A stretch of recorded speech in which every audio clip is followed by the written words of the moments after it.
Welcome everyone, I'm Michelle Schumann. I'm here with Festival Focus. These are our interviews with our visiting artists for the 2014 Austin Chamber Music Festival. And I'm very, very happy to have Larry Dutton here with us. He's the violist of the Emerson String Quartet. So welcome Larry, thank you for making time to speak with us today. Thank you, nice to be here.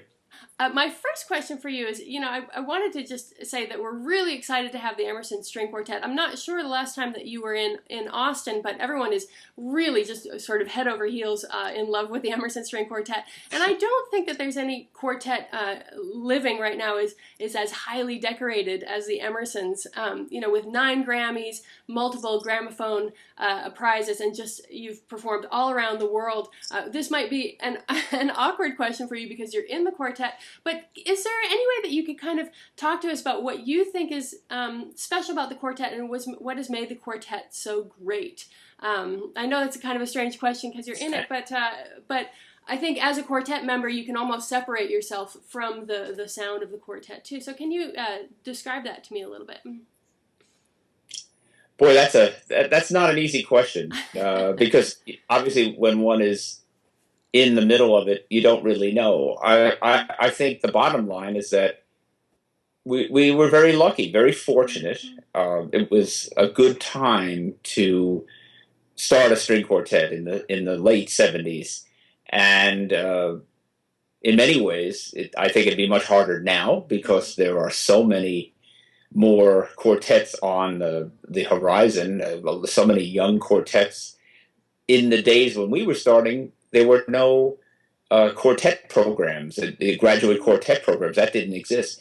And really, in terms of the landscape of string quartets in the 70s, you really had, in terms of the American quartets, you had the Juilliard, of course, the Guarneri, the Vermeer, Fine Arts. These are what I would consider the older ones. The very young Tokyo Quartet, and also not pretty relatively young Cleveland String Quartet. Now, so many, actually, with the exception of the Juilliard, all those quartets are gone now. And in addition to the young quartets, there was American Quartet and us. And I'd say that's about it. Yeah. So it was a good time to get started. Yeah, well, and it's true that there is this huge influx of young string quartets, and so many of them play so well, and it's amazing. And for us and our festival, we're able to bring in some of these younger quartets and mid-career quartets, and I think that there's something really thrilling about the level of musicianship. Did you have an idea early on in the quartet what your musical values were and how you approached scores together and how that grew? Because while you say that there was an element of luck and timing, I also know that the Emerson String Quartet is just, you are just amazing, and you bring such integrity to your music making. What was the kind of process in developing that? Well, I think the four of us, and it really took until David Finkel came into the quartet in 1979 that really became the Emerson Quartet. And that's nothing to say against the people that were in the quartet in the formative years, the student days with the Emerson at Juilliard in the very early 70s.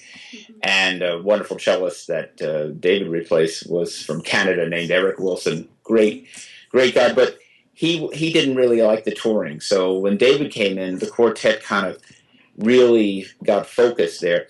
I think we were very, very fortunate in the fact that the four of us, and somebody put it this way in the quartet, that we all worshipped at the same throne or the same deity of great string playing, of what great music making was about. And we all, in the case of Gene and Phil, they were students of Oskar Shumsky, and he was a very, very important violinist and musician that we all just adored. And people don't know him so well, but he was really, in our opinion, he's one of the top great violinists of all time. And David Finkel, of course, his mentor was Rostropovich, and he followed Mstislav Rostropovich all around the world, taking lessons. My teacher was Lillian Fuchs, who was incredible. Oscar Shumsky knew her. Actually, Oscar Shumsky's son studied viola with Lillian Fuchs. So there's a lot of interesting connections there. Um, we had a great relationship, of course, with the Juilliard Quartet, and of course, the Guarneri was an important mentor to us too at that time. And for us, it was really about the music. It's really about the music and the greatness of that music. I came to it a little late because I come from a totally non-musical background, but I was fortunate to fall in love with chamber music early on and find all the right people while I was at school to connect into learning these great pieces. Gene and Phil, Gene's dad was a violinist, and his dad played in the Adolph Busch string quartet at one point, yeah. Which was very Adolph Busch, of course. Adolph Busch's daughter married Rudolf Serkin, and they started the Marlboro Music Festival. Right. So that quartet was very, very important.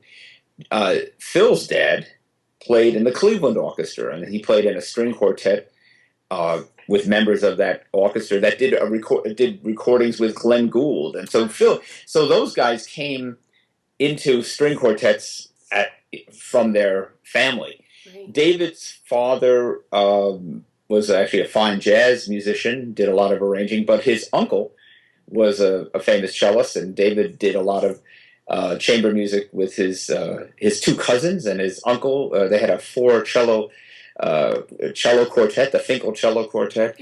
So these guys had they all had musical backgrounds, and when we got together, we were just, I think the fortunate thing is that we got along, and we were very we know the case for many string quartets. That's not such an easy thing, but we always got along, and we always put the music first, and studying the music, and trying to really bring out what the composer wanted. That was always our goal. Can we, really make it come alive? Can we make the score come alive? And can we project?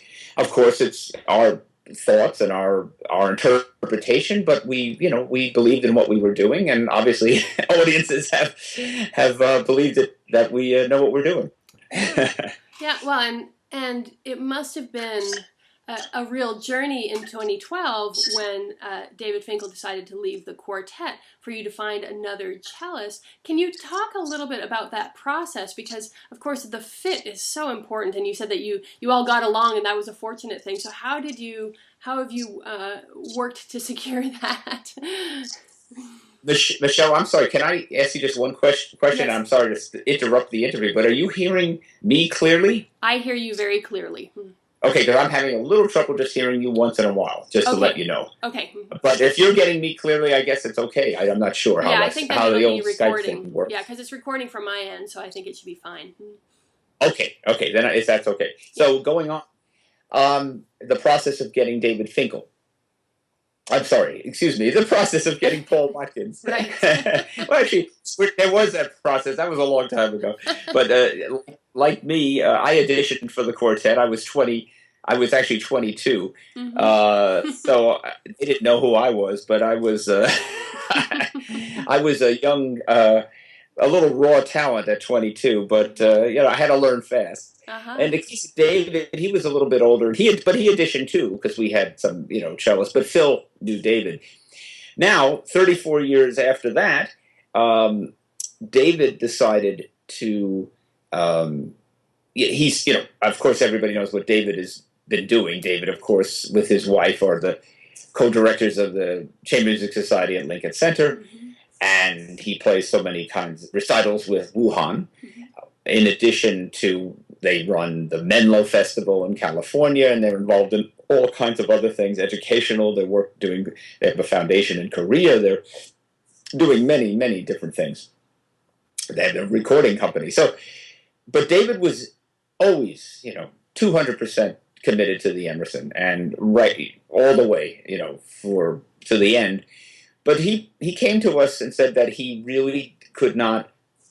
That he needed to do other things, that he was planning, he wanted to even do more activities that would not be would conflict with the quartet schedule and so, and that the only way he could imagine continuing with the quartet would be if we cut down our concerts, say, to about 50 a year. And so the three of us thought about that, and did we want to do that? And it's keep the Emerson to the very end. In other words, it would have been 5 years actually, and that was now. That was actually three. Let's see. I've already lost track of time here. Paul has been with us, by the way. Paul Watkins has been with the Emerson Quartet now exactly 1 year, which is we just had our 1 year anniversary, Great. Which is very exciting. And I guess so. Now you're talking about 3 years ago. This would have been the end of year 3, and then we would have stayed together 2 more years. I'm not ready to stop. I'm ready to keep going. So Phil wasn't either, and neither was Gene. So we decided that we would do the second option that David proposed, which was that he would stay for 2 years, and we would find somebody else, and the Emerson would go on. And he was great with that. And the incredible thing, and the story is great, is that Paul is somebody I got to know quite a while ago by performing with him with Menachem Pressler, and we did. Menachem invited me to do a bunch of concerts. He said, "Oh, I have this wonderful." Boy, it's a great. Everybody's a boy to Menachem. Like, at that point, he was 86 years old. He said, "Oh, he's a wonderful cellist. His name's Paul Watkins." I was like, "Okay, I believe. I'm going to believe Menachem. He's been my mentor since I was 23." Yeah. So, and I played with Paul, and it was incredible. I mean, this guy was amazing. And I came home from that tour, and this was. Oh, I'm sorry. This was 2011, and I told my wife after that tour, I said, "Wow, if David ever had to leave the quartet, this would be the guy that I would." Uh-huh. And I just said that because it was so incredible. Uh-huh. And anyway, that came to pass. So why that happened? Phil got to play with Paul at David's festival in Menlo, and so he knew. Gene had never had any contact with Paul until he got to hear him play a concerto at Carnegie Hall, and with a conductor that happens to be Paul's father-in-law. That's Jamie Laredo. Paul was playing the Brahms double with Danny Hope and his father-in-law. Jamie Laredo was conducting the Christmas String Seminar at Carnegie Hall. Right. Paul's wife is Jennifer Laredo Watkins. He met her over 20 years ago when he came to the United States. He was at the Marlborough Festival, and he fell in love, and they moved to London. And so Jen and Paul have been living in London for the last 20 years. Paul is Welsh. But he went to the Menuhin School, and then he ended up in London for many years with the Nash Ensemble. And but Paul is an incredibly multi-talented guy. He conducts, and he's a great pianist. And besides being an amazing cellist, one of the great cellists. But Jen really wanted to come back to the United States. So my one phone call to Paul in January of 2012. They thought about it and accepted, and that was it. We never auditioned anybody because we knew how special Paul was, and he is. This has been a full year. We're just having the greatest time. It's been one of the most exciting things to have at this stage, a rebirth, and to relearn all this music. And it's funny. I mean, I think I can't say that we got stale. But I think in a funny way, it is wonderful to get another infusion of ideas and music making, and he's very special. I mean, he's extraordinary, and so we're all excited. The old guys, the three old guys. I just the age. Phil's 63, Gene's 62, and I just turned 60. So, and Paul's 44. So there you go. So he's given us a whole new energy, which is exciting, and I think the Emerson we're going to be around a bit longer, Yeah. stay, and as long as we can keep going and we're still playing well, we'll be at it. Yeah. Well, and I know that the it's so exciting for audiences too, because to be able to see the Emersons and to see what is so great about that quartet, but then have that new element in there that, and what you were saying, that there's no way that the Emerson was getting stale, but you all learned to read each other. You all understood each other on such a high level. Right. And now you have one new element in there where it is the element of maybe of surprise, or that you have to respond to each other in a different way. And I think that that's what is so Right. exciting to audiences, to be a part of that, to sort of to see that those responses happen in the moment. Right. Absolutely. And Paul, it's very interesting that the sound of the cello that changes Yeah. what a string quartet will be. The sound, cellists can have a very varied kind of quality of sound. It can some cellists can be more bass, oriented, and I would say that a lot of the great older string quartets, like the Guarneri, for example, Sawyer had a really big bass sound. Misha Schneider from the old Budapest quartet had that kind of sound, and Paul has that. And so it's a very different experience for us, because David had a different kind of, maybe a more, I'd say a more penetrating, a leaner kind of sound. So it's a lot of fun to have this kind of sound. And he's got one of the most beautiful cello sounds I've ever heard. It's really extraordinary. Uh-huh. Well, it's so exciting. Let's talk a little bit about the music, because the program that you are bringing is so fantastic. You're doing Mozart E-flat major, Shostakovich 11, and of course Beethoven Opus 131. And some people will say that 131 is the greatest of all the Beethoven string quartets. It's always very famous. Yeah. It was one of his favorites, of course, and Schubert wanted to listen to it on his deathbed. I think it's so interesting juxtaposing the Shostakovich and the Beethoven together on the program. Do you think that there are similarities between these quartets? Similarities between all the three composers? Similarities between mostly the Shostakovich 11 and Beethoven 131. Right. Well, actually, you could sort of make a few comparisons. What's interesting is that the Shostakovich 11, like the 131, is played a tocca, right. It has the Shostakovich 11 has a huge list of movement titles, but it looks like it's going to be a gigantic piece. In fact, it's only about 16 minutes long, right. Even less. And the Opus 131 has a huge amount of movement titles, and it is long, but it's not as long as you would think, because it does flow very quickly. But I think the 131 is maybe 30 minutes or a little more. But so in that sense, that's a funny kind of comparison. Shostakovich, of course, adored Beethoven, no question about that. And like Beethoven, he was a great orchestrator, and you hear that in his string quartet writing. I mean, the fact is that Beethoven set the standard for so many different kinds of music. The symphony, the chamber music, the string quartet, the piano trio, the piano concertos, the violin, concerto, the violin sonatas, the piano sonatas. Everything that he did affected everybody else into the future. And so many of the great romantic composers, like Schubert, he struggled to write a string quartet, though he did very well particularly with his last quartets.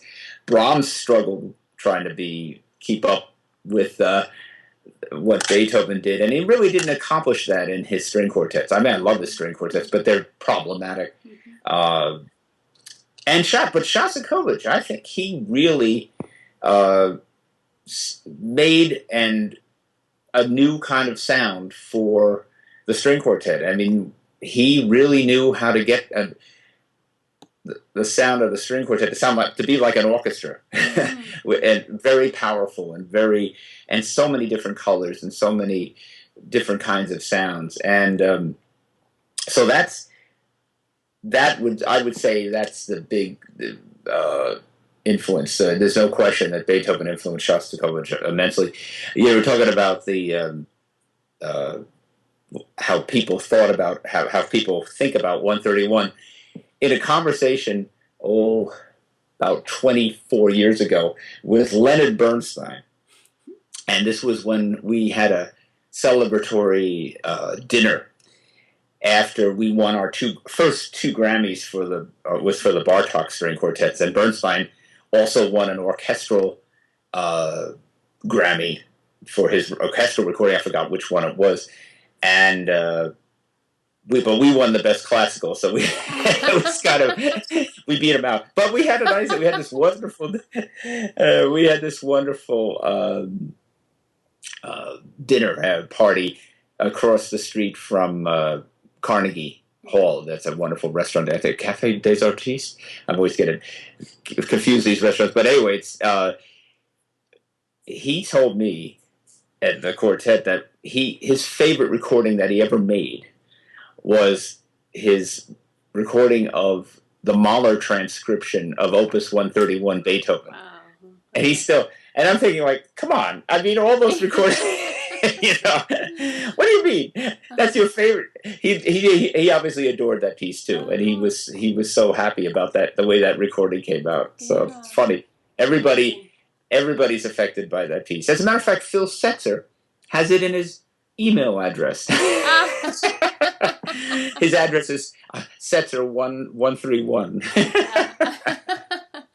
Well, tell me, you've performed that work and many of the late Beethoven quartets many times. You've recorded it.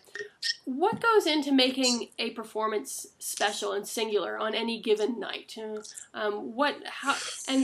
So what do you bring to it to make that fresh?